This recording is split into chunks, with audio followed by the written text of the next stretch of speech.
আসসালামু আলাইকুম রহমতুল্লাহ। মসজিদে সবাই নামাজ পড়ে চলে গেছে, এই জায়গাটা কি পড়ে রয়েছে? ভুল করে কেউ কিছু রাখিয়ে গেল নাকি? কি আছে এর ভিতরে? দেই, এর ভিতরে কি আছে?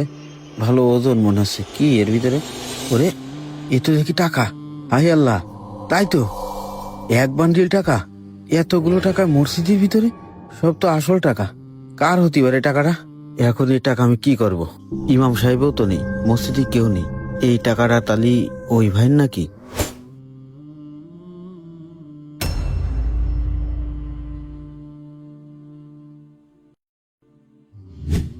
তাই তো, এই টাকাটা তো ওই ভাইয়ের।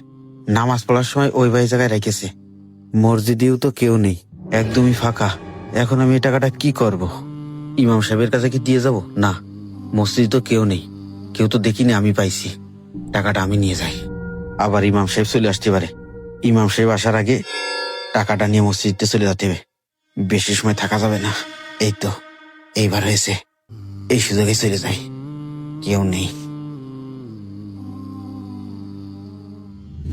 মানুষ আর এখন মানুষ নেই, মানুষ সব অমানুষ হয়ে গেছে। কেন? মানুষ তোর আবার কি করলো? কেন, তুই কিছু শুনিস নি? বাইরের থেকে একজন লোক আমাকে মসজিদে নামাজ পড়তে আইলো। ওই ভাইয়ের কাছে 50,000 টাকা ছিল, সে টাকাটা রাইখে নামাজ পড়েছে। নামাজ পড়ে চলে গেছে, টাকাটা নিতে আর মনে নেই, সে চলে গেছে। পরে এসে যখন খোঁজ করেছে, তখন সে টাকাটা আর পায়নি। কি শুনলি রে ভাই? আমি তো ঘটনার কিছু জানি না রে। তাহলে চল দিন মসজিদ দেখি টাকাটা পাওয়া গেছে কিনা। আচ্ছা চল।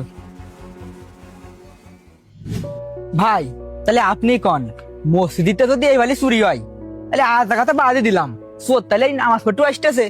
মসজিদের যে টাকাটা নেছে, সে কি মানুষ? এ তো অমানুষের থেকেও খারাপ। আচ্ছা ভাই, এই যে মসজিদে টাকা হারাই গেছে, এইটা কি সারা গ্রামের মানুষ জানে? সবাই জেনে গেছে। সবাই জানে গেছে না? টাকাটা তো আমি নিছি, এটা যেন কেউ না জানে। আচ্ছা শোন, টাকা হারাই গেলি তো ওই টাকার পাওয়া যায় না। এখন কি আর করার?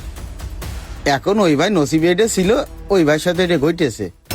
ওই উপরে আল্লাহ একজন আছে, ওই আল্লাহ একটা ব্যবস্থা করে দেবে। এই নিয়ে আর ওই কথা না কয় ভালো। এতে আমাদের গ্রামের মানুষেরই বদনাম।